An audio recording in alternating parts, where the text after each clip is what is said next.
तीसरे अध्याय का महात्म्य।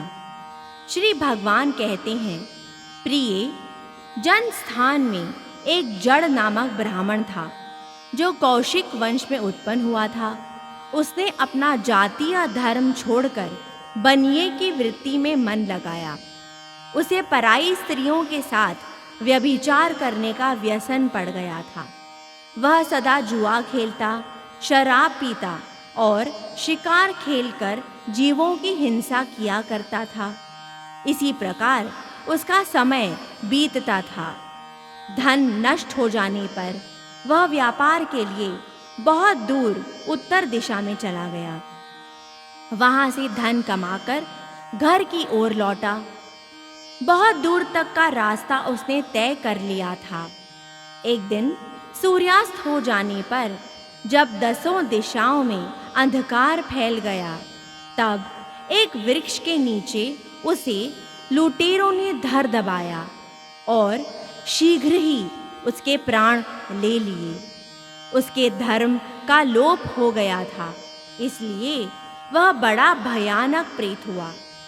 उसका पुत्र बड़ा ही धर्मात्मा और वेदों का विद्वान था। उसने अब तक पिता के लौट आने की राह देखी। जब वे नहीं आए, तब उनका पता लगाने के लिए वह स्वयं भी घर छोड़कर चल दिया।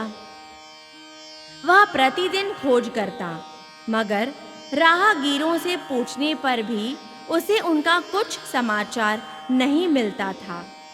तदनंतर एक दिन एक मनुष्य से उसकी भेंट हुई जो उसके पिता का सहायक था।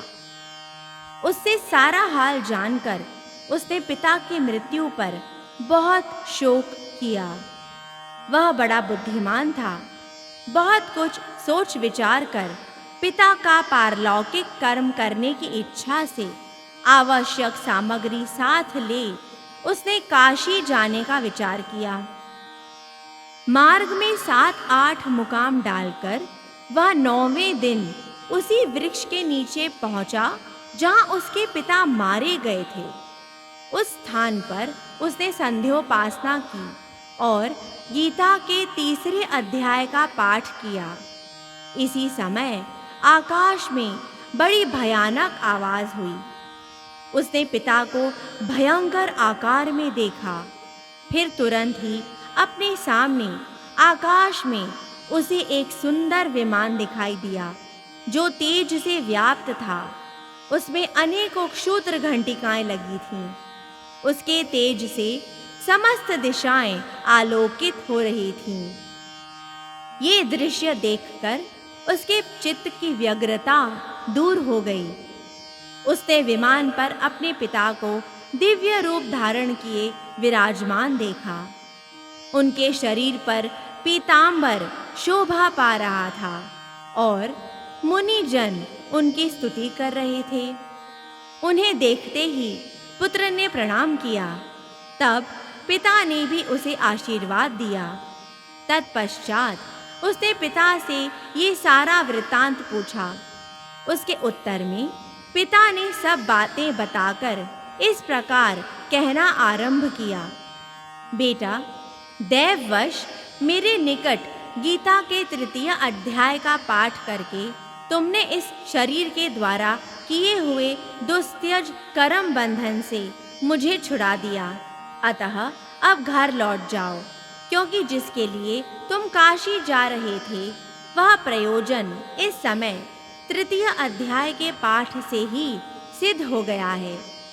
पिता के यों कहने पर पुत्र ने पूछा, तात, मेरे हित का उपदेश दीजिए तथा और कोई कार्य जो मेरे लिए करने योग्य हो बतलाइए। तब पिता ने कहा, अनघ, तुम्हें यही कार्य फिर करना है। मैंने जो कर्म किए हैं वही मेरे भाई ने भी किए थे। इससे वे घोर नरक में पड़े हैं। उनका भी तुम्हारे द्वारा उद्धार हो जाना चाहिए तथा मेरे कुल के और भी जितने लोग नरक में पड़े हैं उन सब का भी तुम्हारे द्वारा उद्धार हो जाना चाहिए। यही मेरा मनोरथ है। बेटा, जिस साधन के द्वारा तुमने मुझे संकट से छुड़ाया है, उसी का अनुष्ठान औरों के लिए भी करना उचित है। उसका अनुष्ठान करके उससे होने वाला पुण्य उन नारकी जीवों को संकल्प करके दे दो। इससे वे समस्त पूर्वज मेरी ही तरह यातना से मुक्त हो स्वल्प काल में ही श्री विष्णु के परम पद को प्राप्त हो जाएंगे। पिता का ये संदेश सुनकर पुत्र ने कहा, तात, यदि ऐसी बात है और आपकी भी ऐसी रुचि है तो मैं समस्त नारकी जीवों का नरक से उद्धार कर दूंगा। ये सुनकर उसके पिता बोले, बेटा, एवमस्तु, तुम्हारा कल्याण हो, मेरा अत्यंत प्रिय कार्य संपन्न हो गया।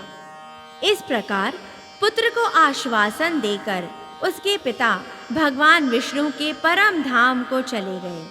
तत्पश्चात वह भी लौटकर जन स्थान में आया और परम सुंदर भगवान श्री कृष्ण के मंदिर में उनके समक्ष बैठकर पिता के आदेश अनुसार गीता के 3 अध्याय का पाठ करने लगा। उसने नारकी जीवों का उद्धार करने की इच्छा से गीता पाठ जनित सारा पुण्य संकल्प करके दे दिया।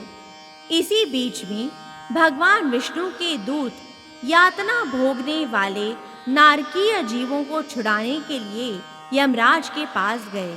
यमराज ने नाना प्रकार के सत्कारों से उनका पूजन किया और कुशलता पूछी।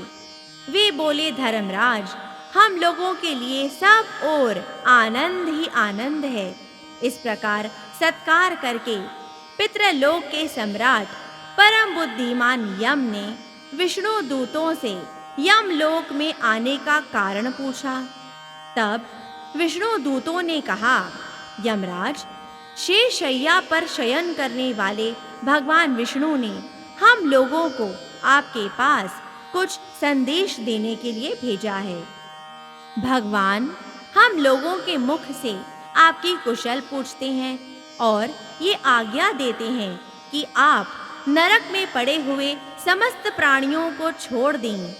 अमित तेजस्वी भगवान विष्णु का ये आदेश सुनकर यम ने मस्तक झुकाकर उसे स्वीकार किया और मन ही मन कुछ सोचा। तत्पश्चात मदोन्मत्त नारकी जीवों को नरक से मुक्त देखकर उनके साथ ही वे भगवान विष्णु के वासस्थान को चले। यमराज श्रेष्ठ विमान के द्वारा जहाँ क्षीर सागर है वहाँ जा पहुँचे। उसके भीतर कोटि कोटि सूर्यों के समान कांतिमान, नील कमल दल के समान श्याम सुंदर लोकनाथ जगत गुरु श्री हरि का उन्होंने दर्शन किया। भगवान का तेज उनकी शैया बने हुए शेष नाग के फणों की मणियों के प्रकाश से दुगुना हो रहा था। वे आनंद युक्त दिखाई दे रहे थे। उनका हृदय प्रसन्नता से परिपूर्ण था। भगवती लक्ष्मी अपनी सरल चितवन से प्रेम पूर्वक उन्हें बार बार निहार रही थीं। चारों ओर योगी जन भगवान की सेवा में खड़े थे। ध्यानस्थ होने के कारण उन योगियों की आंखों के तारे निश्चल प्रतीत होते थे। देवराज इंद्र अपने विरोधियों को परास्त करने के उद्देश्य से भगवान की स्तुति कर रहे थे। ब्रह्मा जी के मुख से निकले हुए वेदांत वाक्य मूर्तिमान होकर भगवान के गुणों का गान कर रहे थे। भगवान पूर्णतः संतुष्ट होने के साथ ही समस्त योनियों की ओर से उदासीन प्रतीत होते थे।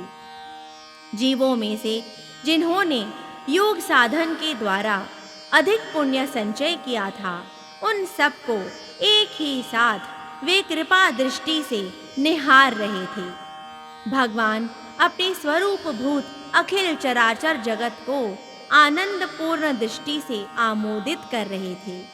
शेष नाग की प्रभा से उद्भासित और सर्वत्र व्यापक दिव्य विग्रह धारण किए नील कमल के सदृश श्याम वर्ण वाले श्री हरि ऐसे जान पड़ते थे मानो चांदनी से घिरा हुआ आकाश सुशोभित हो रहा हो। इस प्रकार भगवान की झांकी के दर्शन करके यमराज अपनी विशाल बुद्धि के द्वारा उनकी स्तुति करने लगे। यमराज बोले, संपूर्ण जगत का निर्माण करने वाले परमेश्वर, आपका अंतःकरण अत्यंत निर्मल है।